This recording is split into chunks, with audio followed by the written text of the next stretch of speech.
à tous, bonsoir à tous, ici Angelo pour une nouvelle vidéo, nouvelle semaine sur Terre. Bon, vous voyez le cadre, vous savez ce que ce cadre signifie, cela veut dire que je suis de retour en France. Ah, France, douce France. Déjà, vous m'avez manqué. J'espère que je vous ai manqué aussi. Non, je plaisante. Ça a été vraiment assez rock'n'roll, je dois bien dire. Le retour a été assez particulier. Bien évidemment, je suis très heureux d'être de retour dans ma maison, loin des villes, avec les chats errants qui immédiatement ont senti que j'étais revenu et la minute où j'ai remis des croquettes, immédiatement ils ont tous pointé le bout de leur nez. Alors oui, le retour a été un petit peu rock'n'roll, j'ai failli ne pas pouvoir revenir en France, puisque en escale à New York, la seconde compagnie aérienne, donc New York-Paris, quasiment n'a pas voulu que je rentre, puisque j'avais oublié d'imprimer une attestation. Vous savez, quand on rentre de l'étranger en France, il faut indiquer le motif du retour. En l'occurrence, que je suis un ressortissant français, j'avais complètement oublié d'imprimer ce document. Donc c'était à 2 secondes que je ne puisse pas... Ça s'est joué même à 1 minute. Je serais arrivé 1 minute plus tard, j'aurais manqué l'avion. En fait, il me retenait, il ne voulait pas, ça a été des négociations, des blablabla. Et finalement, je suis tombé sur une femme très gentille, encore un ange envoyé du ciel, qui, elle, a eu vraiment pitié, je crois, de ma condition et qui, sans aucun problème, m'a imprimé mon bordereau d'embarquement. Et le temps que je cours pour rejoindre l'avion, c'était limite. Comme je vous l'ai dit, 1 minute plus tard, j'aurais manqué l'avion. Donc c'était vraiment un petit peu rock'n'roll. Le voyage retour assez sympa, on n'était que 10 dans l'avion, 10-12, pas plus. J'ai pris une photo d'ailleurs des rangs à côté de moi, donc du coup c'est vrai que c'était très bien, quoi. Ça faisait genre avion privé. Pas de problème pour dormir. Et puis bon voilà, après d'autres aventures, je passe les détails. J'ai voulu faire cette vidéo parce que vous savez que cette chaîne est une chaîne pratique. On évite les blablas, on évite les Wikipédia, on entre dans le vif du sujet et on parle de choses, en tout cas à l'aune évidemment des expériences qui sont les miennes et dès lors des réflexions qui sont les miennes, bien évidemment. Et du coup, c'est vrai que je vous ai parlé depuis un petit moment, enfin depuis la dernière vidéo, je pense, de certains voisins que j'ai qui sont extrêmement malveillants aux États-Unis. Et j'ai voulu du coup faire une vidéo pour illustrer un petit peu comment les choses se sont passées, comment elles se passent, et afin que cela puisse vous être utile, puisqu'ici nous sommes typiquement dans un exemple de comment lutter contre une agression spirituelle, voire même, on va dire, humaine. Et en fait, l'histoire est la suivante. J'ai commencé à avoir en gros, j'ai une voisine aux États-Unis qui, en gros, pensait qu'elle était chez elle un peu partout et qu'elle pouvait se permettre de taper sur les murs, d'utiliser le marteau et la perceuse le dimanche ou à 10-11 heures du soir, à minuit, ou à prendre des douches à 3 heures du matin en faisant plein de bruit. Enfin bon, bref. Quelqu'un qui n'avait absolument aucun respect et qui n'a pas apprécié qu'un jour je lui fasse comprendre qu'elle manquait un petit peu de savoir-vivre et que moi, de mon côté, je la respectais, que je pourrais très bien jouer de la guitare sans casque, mais que parce que je la respectais, elle et sa fille, moi, je mettais un casque. Et que j'escomptais qu'elle ait le même respect. Elle n'a pas aimé la manière que j'ai eu de lui parler, et à partir de ce moment-là, la guerre a été consommée. Sauf que moi, de mon côté, j'ai continué à vivre ma vie. Mais c'est là, effectivement, que j'ai commencé à avoir des signes et des manifestations qui m'ont bien vite fait comprendre que elle, sa fille et son beau-fils s'étaient ligués pour commencer à pratiquer de la magie noire et de la sorcellerie, puisqu'elle est d'origine hispanique. Alors, je précise, parce qu'une fois, j'ai précisé cela, et j'ai eu... C'est parfois ce qui est un peu fatigant d'ailleurs avec YouTube, c'est qu'il y a vraiment des gens, ils attendent le moindre petit mot, vraiment ce politiquement correct pour faire des réflexions, et donc du coup quelqu'un m'a traité de raciste, parce que j'avais dit qu'elle était espagnole, alors qu'il n'avait pas compris que je précisais qu'elle était espagnole, parce que dans les cultures hispaniques, cubaines et donc portoricaines, dans les cultures hispaniques, les pratiques spirituelles comme Santeria, Palo Mayombe, Spiritismo sont extrêmement répandues. Donc si cet auditeur, si cette personne regarde à nouveau, je vais répéter... Ma voisine, hispanique, donc s'est liguée avec d'autres personnes de sa famille pour pratiquer de la sorcellerie et de la magie noire.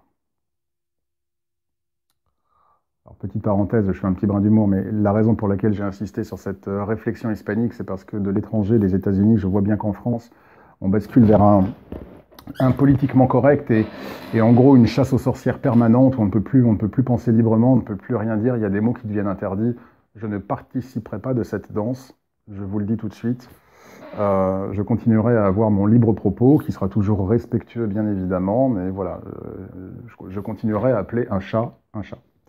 Donc j'ai eu des manifestations qui ont commencé à me faire comprendre que cette voisine pratiquait donc de la sorcellerie avec son beau-fils et sa fille. Et pendant un certain temps, je dois dire que j'ai laissé pisser, si vous me permettez l'expression. Je n'abandonne pas mon pouvoir à ces forces-là, et puis ça ne m'intéresse pas. Et puis vraiment, les symptômes, enfin les manifestations, oui, enfin symptômes peut-être, enfin en tout cas les manifestations ont vraiment commencé à se faire un peu pesantes. J'ai vraiment commencé à sentir les énergies denses commencer un petit peu à s'approcher un peu trop près à mon goût, avec effectivement des rêves assez parlants, voire des projections astrales. J'ai parlé de la projection astrale dans un tunnel lors de la dernière vidéo où je me retrouvais face à une femme qui me disait qu'elle était une sorcière. Et, et avec des oiseaux de nuit également, genre corbeaux, enfin, j'ai déjà parlé de tout ça. Je vous renvoie à ma précédente vidéo. Et à ce moment-là, j'ai réfléchi un petit peu à comment j'allais gérer la chose. Et un soir, alors que je sortais pour aller me promener un petit peu, il devait être 22 heures, histoire d'aller prendre l'air, j'aime bien marcher le soir, c'est un peu ma méditation marcher, ça me permet de parler à Jésus, de parler à Dieu, de parler à mon ange gardien, c'est un petit moment privilégié entre moi et eux. J'aime bien le faire en extérieur, j'aime bien marcher. Le soir, seul, je récite des prières, je m'adresse aux forces divines. C'est notre moment, si vous voulez. Et donc, je suis sur le point de sortir, je suis à l'extérieur, et je vois le beau-fils, dont je savais très bien qu'il avait commencé à aider ma voisine pour effectuer de la sorcellerie.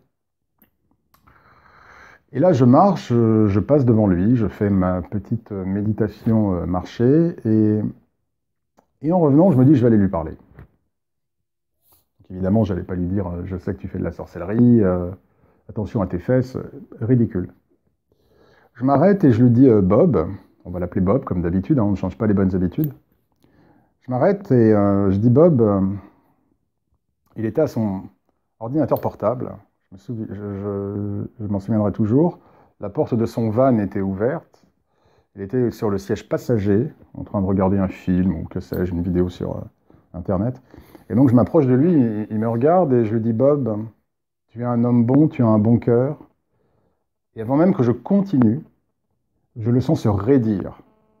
Et là, très lentement et sans dire un mot, il baisse l'écran de son téléphone portable et il regarde droit devant lui, comme ça, en silence. Et je lui dis, Bob, tu as un bon cœur, tu es un homme bon. Je lui dis, tu sais, si un jour, tu tombes sur quelqu'un qui veut se venger, bien évidemment, je parlais en sous-texte de ma voisine, mais je n'allais pas la mentionner. Je lui dis, si un jour tu tombes sur quelqu'un de revanchard, qui veut se venger, d'acide, de rancunier, d'amer, ne perds pas ton temps avec ces personnes. Je lui dis, une fois de plus, tu es un homme bon, tu es meilleur que ça. Ne te fourvoie pas avec de telles énergies. Je lui dis, tu sais, Bob, il n'y a qu'un seul Dieu.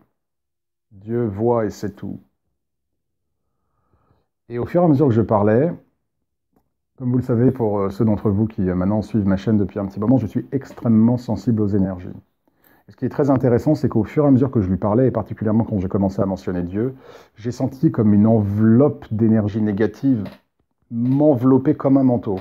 Ce qui m'a vraiment rappelé certaines projections astrales que j'avais à ce même moment, hein, où mes voisins ont commencé à faire de la magie noire, et où je me retrouvais dans des endroits où je sentais presque de manière tactile l'énergie maléfique vouloir m'entourer. Et c'est exactement ce que j'ai ressenti à ce moment-là. Et là, j'ai su que, enfin, j'ai vraiment eu la confirmation de mes ressentis et des informations qui m'avaient été données à son sujet, comme quoi il aidait effectivement ma voisine à pratiquer de la magie noire. Et j'ai vraiment senti comme ce manteau d'énergie des ténèbres autour de moi. C'était vraiment impressionnant.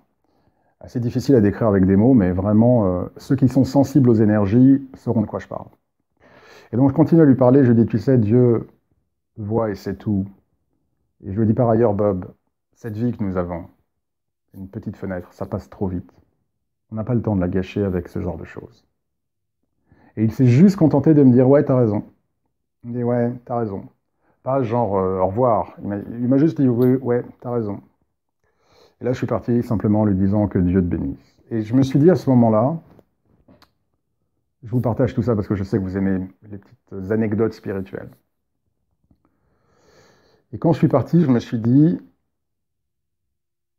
c'est une chance que je lui laisse. Je lui laisse cette chance. Je n'ai pas envie de commencer à faire quoi que ce soit. Je veux lui donner la possibilité de changer lui-même, d'avoir son libre arbitre, et de changer lui-même de route. En gros, de changer son fusil d'épaule, si vous préférez. Et je me suis dit, maintenant, ça dépend que de lui. Je sais que ma voisine, sa belle-mère, elle continuera à être vindicative, à vouloir faire des choses, etc., etc. Mais lui, qui apporte un certain savoir à la chose, un certain soutien, je me suis dit, on peut peut-être encore le sauver. Et je suis parti. Les jours d'après, on a continué à se parler, il est devenu de plus en plus amical, au point que je me suis dit, ça a marché. Il a compris de quoi je parlais, même si je ne mettais pas des mots précis, mais je pense qu'il a compris le message, et il a décidé de changer son fusil d'épaule et d'abandonner les pratiques maléfiques. J'ai même vu son fils plusieurs fois, parce qu'il a son fils le week-end qui vient passer du temps avec lui dans son van. Et j'ai même offert des Kit Kat et des choses à manger à son fils. J'ai un peu plaisanté avec son fils. Donc vraiment, j'ai vraiment essayé d'être le plus amical possible et de repousser jusqu'au maximum le moment où je ne pourrais plus me permettre de repousser les choses. Et malheureusement, ce qui s'est passé, c'est qu'il n'a pas arrêté. C'est-à-dire que des informations m'ont été transmises, j'ai eu accès à des informations qui m'ont fait comprendre que Bob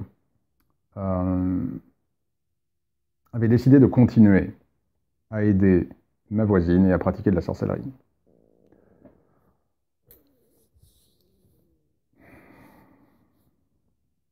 Donc là, on n'a plus le choix. Tout le monde a le droit à une seconde chance. Mais une fois la seconde chance passée, c'est plus la même histoire. Et là, j'ai commencé à faire ce que j'avais à faire, à procéder à des prières de lumière sur lui, sur ma voisine. Et c'est ce que je disais dans une précédente vidéo. L'affaire est toujours en cours, hein, mais je vais y venir. C'est ce que je disais dans une précédente vidéo. Ah oui, alors il faut savoir que, en même temps, j'avais quand même été très cool avec Bob, puisqu'entre-temps, on avait un peu dézingué ma voiture en mettant quelque chose dans le carburant. Puisqu'effectivement, dans cette voiture que j'avais aux États-Unis, malheureusement, le réservoir d'essence était accessible. Il n'était pas activé de l'intérieur. Donc n'importe qui pouvait ouvrir, faire tourner le capuchon et en gros faire ce qu'il voulait. Et donc quand j'ai décidé d'aller parler à Bob, déjà, je savais qu'ils avaient détruit ma voiture. Irréparable. 2300 $ de réparation, laisse tomber. Malgré tout, je me suis dit, je vais quand même essayer de lui parler et de lui donner la chance de... Sauf qu'entre-temps, évidemment, je me suis aperçu qu'il continuait à pratiquer de la magie noire, et puis d'un point de vue purement humain, le vandalisme a continué, nouvelle voiture, rayures dès le lendemain, excréments sur ma poubelle, enfin bon. Donc là, c'est plus la même limonade. Hein. Je veux bien être sympa, mais comme je le dis très souvent, être sur le chemin de Dieu ne veut pas dire que vous devez être un paillasson. Et donc là, j'ai procédé à des prières de lumière sur Bob. On ne réagit jamais au mal par le mal. Et c'est ce que je vous disais, je crois, dans une précédente vidéo, c'est que peut-être même pas une semaine plus tard, sa voiture est morte. C'est-à-dire qu'un jour, il me dit, oh, Angelo, ma voiture, elle marche plus, c'est le radiateur qui a explosé, et c'est le joint, j'ai oublié le nom, le joint de culasse qui a explosé, le radiateur est mort, bon bref, donc plus de voiture. Et perte d'emploi. Est-ce que ça me fait plaisir? Non. Non. Ça ne me fait pas plaisir, je ne me réjouis absolument pas de ce qui se passe pour Bob. Mais on a tous notre libre arbitre et comme je vous l'ai dit, il est important également quand même de se protéger. Et à ce moment-là, je pensais qu'il aurait compris le message. Après tout, il fait de la sorcellerie, il est dans les arts noirs, mais il devrait réfléchir un petit peu. Pensez-vous qu'il est arrêté? Non. Nouvelle rayure sur ma voiture. Et d'autres choses. les rêves, les sensations, les ressentis, bref, les informations continuent à alimenter, continuent à confirmer que Bob et ma voisine n'arrêtent pas. Bon, ben on en remet une couche. Autre prière de lumière. On monte un peu la dose cette fois. Et là, ce qui se passe, c'est que c'est là que j'ai une caméra maintenant pour surveiller ma voiture. Et je me rends compte, il y a quelques nuits, que Bob est pris de douleurs immenses. Pendant toute la nuit, parce qu'il dort dans sa voiture. Pourquoi j'ai de la peine pour lui? Et là, je me rends compte qu'en fait, il erre toute la nuit sur le parking en se tenant le dos et en faisant des grimaces. Et à un moment donné, il tombe. Il est quasiment sur le point de tomber. Il se rattrape au dernier moment. Et donc, pris de douleurs dans le corps, apparemment terrible. Et ma voisine commence à développer des problèmes de santé. Alors, une fois de plus, est-ce que j'ai demandé à ce qu'il soit malade? Non. Est-ce que j'ai demandé à ce que la voiture soit en panne? Non. Est-ce que j'ai demandé à ce qu'il perde son emploi? Absolument pas. Ce serait de la sorcellerie. Juste prière de lumière. Face à l'agressivité, vous restez dans la lumière. Toujours. Il faut bien comprendre une chose. Si vous demandez de l'aide à Dieu, à Jésus, aux anges, vous devez avoir les mains propres. Si vous n'avez pas les mains propres, cela signifie, comme on le dit dans le jargon, que vous n'avez plus une juste cause pour solliciter leur aide et leur protection. Et à partir du moment où vous n'avez plus une juste cause, les archanges sont les justes, les lois de Dieu sont justes, dures parfois, mais justes. Donc si vous n'avez plus de juste cause, vous ne pouvez plus bénéficier de leur justice. C'est ce qui peut être frustrant pour certains. C'est ce qui fait que beaucoup se réfugient dans les arts noirs, magie noire, sorcellerie, vaudou, etc. Parce que il peut y avoir un sentiment de gratification plus rapide. En l'occurrence, je n'ai pas eu beaucoup à attendre. Mais ça veut dire serrer les dents pendant un moment. Ça veut dire leur faire confiance. Et en attendant, l'ennemi continue. Et c'est ce qui fait basculer beaucoup de personnes vers la magie noire, parce qu'ils se disent, ok, j'ai envoyé mon ancien professeur vaudou, à l'époque avant que je fasse cette bascule complète sur le chemin spirituel qui est le mien. D'ailleurs, heureusement que j'ai été dans le vaudou et que je me suis aperçu que mon ancien professeur était malveillant, ce qui m'a fait partir et ce qui m'a permis de me plonger entièrement dans ce parcours. Pour ceux qui ne connaissent pas l'histoire, je vous invite à regarder la vidéo, mon parcours personnel, je crois. Bref. Quelqu'un comme mon professeur vaudou, il n'aurait pas réfléchi à deux fois, il n'aurait pas été parlé. Quelque part, ils ont de la chance. Il aurait dit directement envoyer des esprits des morts pour les tourmenter. Et effectivement, avec des effets peut-être plus rapides. Mais ce n'est pas la voie de Dieu. Et si on laisse nos instincts parler, si on écoute cette voix qui dit « Allez, je veux que tu goûtes à ton propre poison, je veux que tu souffres comme j'ai souffert, donc je vais te faire mal et je vais faire de la sorcellerie, faire de la magie noire. » En réalité, ce qu'il faut comprendre, c'est que vous répondez positivement à la voix du diable qui vous dit « Vas-y, mais qu'est-ce que t'attends? Ne te laisse pas faire, comment est-ce que tu peux supporter ça? » Et tu vois pas, en attendant, ils rigolent, ils sont contents, allez, allez. Mais si vous cédez, vous êtes fichu. Spirituellement, karmiquement, énergétiquement, c'est mort. Et c'est exactement ce que le diable veut. Et donc si vous consentez à ces instincts primaires, et pour un peu que vous ayez un peu d'aptitude spirituelle ou magique, que vous vous disiez très bien, dans ce cas, je vais faire de la sorcellerie, vous cédez aux forces de l'ombre. Et vous perdez votre lumière. Et votre ange gardien commence à s'éloigner de vous. Et les esprits célestes ne vous répondront plus. Ça n'en vaut vraiment, vraiment pas le coup. Et voyez bien que dans ces situations-là, où vous avez affaire à une personne vraiment malveillante, où vous n'avez qu'une envie, lui mettre une claque, ou faire de la sorcellerie, voyez bien que ce sont quelque part des tests de foi. Est-ce que j'ai suffisamment foi en Dieu et dans les énergies divines pour me protéger, voire pour gérer la situation pour moi, même si cela semble prendre du temps? Est-ce que j'ai suffisamment foi en eux pour complètement lâcher prise? Et pendant que je lâche prise, peut-être que mon ennemi va me crever un pneu. Peut-être que mon ennemi il va continuer à rayer ma voiture. Peut-être que mon ennemi, il va vouloir démonter la caméra que j'ai mise. Peut-être que mon ennemi va vouloir vandaliser ma poubelle. Peut-être que mon ennemi va vouloir pirater mon ordinateur. Et pour autant, c'est la foi qui fait qu'on ne bascule pas du côté de l'ombre, parce que là c'est fichu. Et qu'on se dit non, j'ai exprimé ma demande, j'ai envoyé de la lumière, ou j'ai demandé à envoyer de la lumière, peu importe, j'ai fait une prière de lumière, et je leur fais confiance.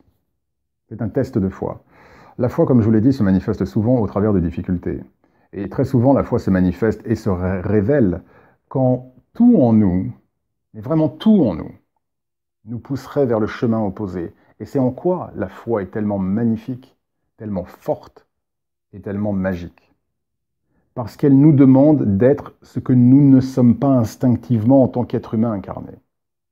Elle nous demande de nous élever vers des compréhensions et des réactions divines et non pas humaines. Et c'est en ce sens que la foi est extraordinaire. Donc, est-ce que Bob a arrêté? Il a perdu son emploi, sa voiture est morte, il a des douleurs physiques atroces, ma voisine commence à être malade. Eh bien non, il n'a pas arrêté. Est-ce que je m'inquiète? Non. Je sais que la situation va se terminer, mais elle ne va pas bien se terminer pour Bob. Et elle ne va pas bien se terminer pour ma voisine. Mais une fois de plus, c'est là où vous voyez l'utilisation du libre arbitre. Et que sans forcément parler d'actes de malveillance comme celui de Bob et celui de ma voisine, parfois nous prenons de mauvais chemins.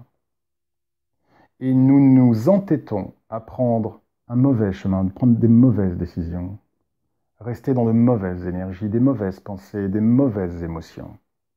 Et beaucoup de gens pratiquent cela et se demandent après pourquoi leur vie n'est pas agréable. Pourquoi ils n'ont jamais de chance? Pourquoi finalement ils ne sont pas heureux? Et ils se mettent à blâmer Dieu. Ils se mettent à douter de Dieu. Et ils se mettent à douter de la vie. Ils se mettent à détester la vie. Ils se mettent à détester les gens. En réalité, ils se détestent eux-mêmes. Mais personne d'autre n'est responsable qu'eux-mêmes. Donc il est important, quoi qu'il arrive, quelles que soient les situations face auxquelles vous êtes, quelles que soient les personnes qui croisent votre chemin, il est fondamental de ne jamais, jamais abandonner vos énergies, vos pensées, vos émotions aux forces du mal. C'est un sacré challenge. Je ne vous cache pas que le Angelo d'il y a 25 ans, l'histoire, elle ne se serait pas terminée pareil pour Bob et ma voisine. Mais la vie nous permet d'apprendre, de comprendre, de nous développer et de devenir meilleurs.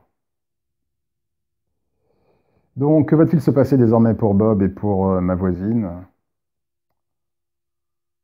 Dieu seul le sait. Dieu seul le sait. Mais éventuellement, si ça vous intéresse, je pourrais poster des mises à jour. J'ai effectué juste avant cette vidéo un travail un peu différent. Juste pour demander protection. Protection et que tout soit révélé. C'est tout. Et à partir de là, je sais que là-haut, ils prendront soin de la chose. Donc j'espère que cette petite histoire spirituelle, en tout cas, n'aura pas été trop ennuyante pour vous, qu'elle aura été aussi utile pour vous, qu'elle vous aidera aussi à maintenir le cap dans des moments très difficiles où je sais que vous êtes challengés par les énergies environnantes, par l'ambiance, par les gens qui deviennent de plus en plus agressifs. Comprenez bien que le diable a un objectif.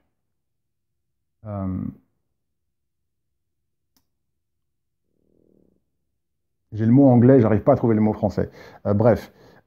Perdre les âmes.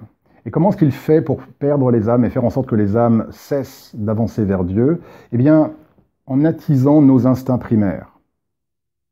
L'avarice, la cupidité, le mensonge, euh, la soif de pouvoir, etc., etc. Parce que ce faisant, nous nous éloignons de Dieu. C'est pas vraiment qu'on s'éloigne de Dieu, je corrige ce que je viens de dire. Tout dépend après évidemment du degré de gravité de la chose, bien évidemment. Mais ce faisant, nous construisons du karma, nous commençons à diminuer notre lumière spirituelle, nous construisons encore plus de karma, ce qui nous oblige une fois de plus à continuer à revenir ici, qui est un monde quand même très cher aux forces du mal. Et plus nous revenons sur Terre, d'accord, plus nous donnons encore plus d'occasion au mal et au diable de continuer à nous tenter et à nous maintenir dans la matière. Et en nous maintenant dans la matière, le diable peut d'autant plus continuer à tenter et à réussir pour certains à nous influer, à nous influencer et à prendre contrôle de notre cœur et de nos pensées. Une fois de plus, vous voyez les vidéos sur les attachements spirituels. Donc, le but des forces du mal est d'empêcher que nous polissions, que nous polissions notre diamant, que nous restions une pierre très brute, très argileuse, et non pas ce diamant poli. Parce que le diamant poli, il ne revient plus ici. Sauf cas exceptionnel, pour enseigner, guider, aider. Mais, et auquel cas, c'est un vrai sacrifice. Mais le diamant poli, il ne revient pas ici. On revient ici parce qu'on a encore, si vous voulez, de la glaise à éliminer. Mais plus on revient ici, plus on prend le risque de continuer à accumuler de la glaise et de la terre, et c'est exactement ce que le diable veut. C'est la raison pour laquelle il travaille au travers de nos pensées, de nos émotions, de notre cœur, pour faire tout ce qu'il peut, pour que nous penchions davantage vers notre nature basique et humaine, plus que notre nature divine. Donc, soyez conscients de cela. Quand vous avez des tentations diverses et variées ou des choses qui pourraient vous faire un petit peu comme ça basculer, ayez conscience et sachez ce qui est en train de se passer. Ne les faites pas gagner. Voilà, j'en reste là pour l'heure. Combien de temps? 27 minutes, standard. J'espère en tout cas que cette vidéo aura été intéressante et utile pour vous, chers amis. Merci une fois de plus pour tous vos messages. Je suis vraiment derrière, je ne vous cache pas que je suis rentré, jet lag, repos et encore repos. J'ai eu que 3-4 jours pour me reposer. Cette semaine-là, c'est une semaine de fou. Beaucoup de travail. Donc merci évidemment pour votre patience.